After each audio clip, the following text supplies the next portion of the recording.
Hello my dear student, कैसे हो? उम्मीद है आप स्वस्थ होंगे, मस्त होंगे, ज़बरदस्त होंगे। तो चलिए माय डियर स्टूडेंट, शुरुआत करते हैं। आज हम कक्षा 10 की जो गणित है उसकी प्रश्नावली जो समांतर श्रेणी है उसका वेरी मोस्ट इम्पोर्टेंट क्वेश्चन, जी हाँ वेरी मोस्ट इम्पोर्टेंट क्वेश्चन किस लिए बता रहा हूँ मैं, अभी आपको समझ में सारी बात आ जाएगी। देखिए यहाँ सबसे पहले एक नज़र मारिए 6 नंबर पक्के। जी हाँ, यह क्वेश्चन एग्ज़ाम में 6 नंबर का कई बार आ चुका है। अब बात रही ये आता भी है या नहीं कि सर आपको मैंने कि आपको ऐसा तो नहीं लग रहा कि सर फेंक रहे हैं। नहीं, मैं आपको प्रूफ भी दिखाऊंगा, तब जाके फिर इस सवाल को हल करने की तरीके बताऊंगा। तो चलिए माय डियर स्टूडेंट, पहले हम इसको प्रूफ देख लेते हैं, फिर हम इसको सोल्व करते हैं। तो मेरे पास अनसोल्ड है, मैं अनसोल्ड आपको दिखा देता हूँ। देखिए अनसोल्ड में पहले पढ़िए ध्यान से, मेरे पास अनसोल्ड है। कहानी क्वेश्चन 6 नंबर का ये रहा। देखिए क्वेश्चन नंबर 23 को पढ़िए। यदि किसी समांतर श्रेणी के प्रथम पद 8 पदों का योग 64 है और इसके प्रथम 17 पदों का योग 289 है, तो श्रेणी का प्रथम पद और सारवंतर ज्ञात कीजिए। यानी कि कोई समांतर श्रेणी है, उसके प्रथम जो 8 पद हैं उनके योगफल तो 64 है और 17 जो पद हैं उनका जो योगफल निकल कर रहा 289 है। तो उसमें आपको प्रथम पद यानी कि ए और सारवंतर यानी कि डी, ए और डी ज्ञात करना है। अब देखिए ध्यान से देखिए, क्या नंबर का आपका नंबर आ जा रहा है? 6 नंबर का। अर्थात आप 6 नंबर पक्के कर लेंगे अगर आप इसको बड़े ध्यान से पढ़ेंगे। तो उम्मीद है आप सब कुछ समझ गए होंगे। अब बिना किसी देरी के शुरुआत करते हैं। तो चलिए इसमें लिख लेते हैं। देखिए इसमें मानना पड़ेगा, माना एपी का प्रथम पद ए तथा सारवंतर डी है। तो मैं आपको लिख लेता हूँ। सबसे पहले यहाँ लिखेंगे माना, माना क्या? समांतर श्रेणी, समांतर देखिए बिल्कुल ऐसे लिख लेंगे, समांतर, समांतर श्रेणी का प्रथम पद, क्या माने प्रथम, प्रथम पद ए है तथा सार्वंतर यानी कि क्या कहेंगे इसे? सार्वंतर। सार्वंतर किसे कहते हैं? यानी कि डी को, यानी कि सारांतर। सार्वंतर क्या है? डी है, स्मॉल डी लगा लो, सही है। अब देखिए अब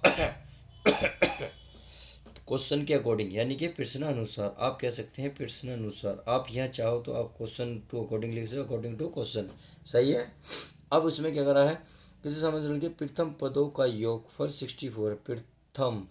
देखिए प्रथम कितने, यानी कि 8, यहाँ 8 रह गया है, 8 लिख लें। 8 पदों का योगफल 64, इसके 17 पदों का योगफल 64 है, सही है। तो यानी कि 8 पद यानी कि S4 क्या निकलेंगे? S8 कितने लगे? S8 का मान कितना है? 64 है।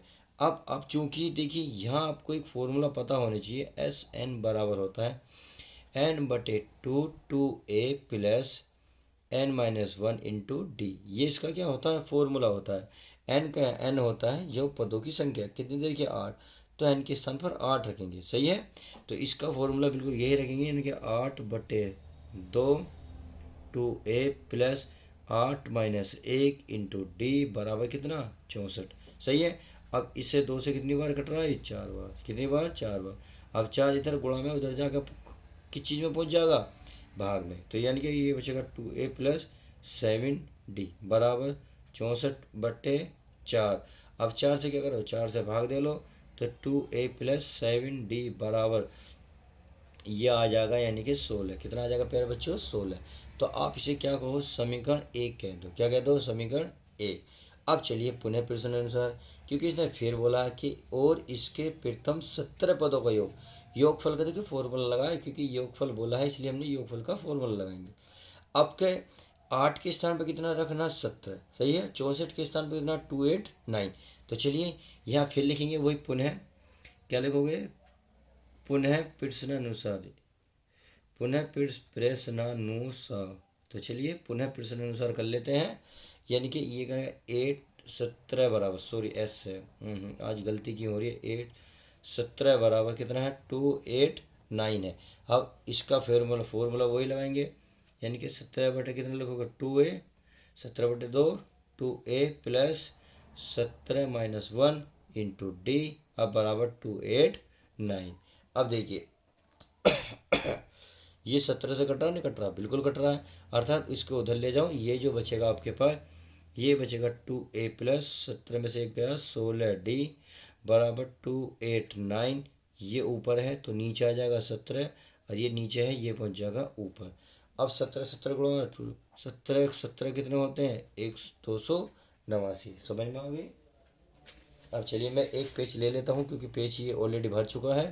अब मैं इसका पेज दोबारा ले लेता हूँ।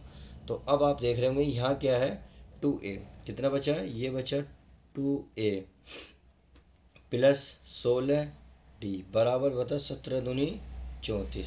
अब देख रहे होंगे इसमें 2 कॉमन है, 2 कॉमन है, अर्थात मैं 2 कॉमन लूँगा तो यहाँ लिख सकता हूँ 2 उभयनिष्ठ लेने पर, उभयनिष्ठ लेने पर। तो चलिए उभयनिष्ठ लेने पर हम उभयनिष्ठ ले लेते हैं। ये बचेगा हमारा a प्लस ये 8d, सही है, बराबर कितना बचा 34। अब 2 को उधर लेके जाओ तो ये बचेगा a प्लस 8d बराबर 34 बटे में 2, 2 से भाग दोगे कितना आएगा 17। तो इस तरीके से हमारा निकल गया a प्लस 8d बराबर 17। अब क्या करेंगे, अब हम यहाँ से ए डी की वैल्यू निकालेंगे। तो आपने देखा समीकरण इसे मान लो 2, तो समीकरण आपकी एक ये रही, एक 2 ये रही। तो इसमें क्या करेंगे, यहाँ 2a है, अगर हम यहाँ इसमें 2 की गुणा कर दें अगर 2 की गुणा कर दें तो माय डियर स्टूडेंट क्या होगा, यहाँ 2a हो जाएगा। तो चलिए किसमें, समीकरण 2 में, तो यहाँ लिखेंगे समीकरण 2 में 2 की गुणा करने पर। तो चलिए गुणा कर लेते हैं, 2 की गुणा करेंगे इसमें दी हो जाएगा 2a, कितना हो जाएगा 2a प्लस 2 की गुणा करेंगे 16d, 2 की इसमें करेंगे ये हो जाएगा 34, कितना हो जाएगा 34। चलिए हमने गलती कर दी, अगर हम ना काटते तो यहाँ 2a था ये हमारा, बट कोई नहीं, आप ऐसे भी कर सकते हो। ये समीकरण क्या बनेगी 3। अब समीकरण 1 को उतार लो, क्या 2a प्लस 7d क्या है, ये है आपका 2a प्लस 7d बराबर कितना है 16, कितना है 16। समीकरण कौन सी है, वो 1। अब आप क्या करो, कुछ घटा दो जोड़ दो, जो भी आपको लग रहा हो। क्या लग रहा है घटाने पर, क्यों घटाएंगे, क्यों, क्योंकि अगर घटाएंगे नहीं तो इसमें कोई एक पद कटेगा नहीं, हमें एक पद काटना होगा तभी किसी की वैल्यू निकलेगी। तो हम देखेंगे ये अगर मैं चिन्ह बदल दूँ, ये प्लस है तो माइनस, प्लस है तो माइनस, ये प्लस का हो गया, ये माइनस का हो गया, कैंसिल हो गया। अब 16 में से आप 7d घटा दो, 16 में से आप 7d घटाओगे तो ये बचेगा आपके पास 9d। अब आप इसे घटा दो, यानी कि इसे घटाओगे तो बचेंगे आपको 18, कितने बचेंगे 18, अर्थात d बराबर 18 बटे कितना हो जाएगा 2, सॉरी 9। और 2 से काटोगे कितना आएगा 2, तो d का मान पूछ रहा था, d का निकल गया। अब क्या पूछ रहा है वो, एक और, तो d का मान कोई सी समीकरण में रख दो। अगर मैं चाहूँ तो देखिए समीकरण 1 में रख दो, तो यहाँ लिख सकते हो आप, क्या लिखोगे, d का मान समीकरण 1 में रखने पर, तो चलिए समीकरण d का मान कितना है 2, तो हम इसमें क्या रखेंगे 2 रखेंगे, कितना रखेंगे प्यारे बच्चों 2। तो चलिए अब मैं आपको समीकरण 2 दिखा देता हूँ, सॉरी 1। तो ये हमारा 2a, कितना है 2a प्लस यहाँ क्या है 7 गुणा d, और d का मान कितना निकाल कर लाए हम अभी 2, तो 2 रख लेते हैं, बराबर कितना है 16। तो चलिए 16 हो गया। तो ये हो गया 2a प्लस 7 दूनी 14 बराबर 16, सही है। मैं यहाँ को कर लेता हूँ अब 14 को उधर लेके जाओ तो ये हो जाएगा 2a बराबर 16 माइनस 14, सही है। 16 में से ये घटा दो, 2a बराबर कितने बचे, ये बचे प्यारे बच्चों 2, या a बराबर a की गुणा में कितना है 2, गुणा को उधर ले जाएगा कुछ में जाएगा भाग में, तो a बराबर 2 ही कम 2। तो इस तरीके से आपने देखा a का और d का मान निकल के आ गया।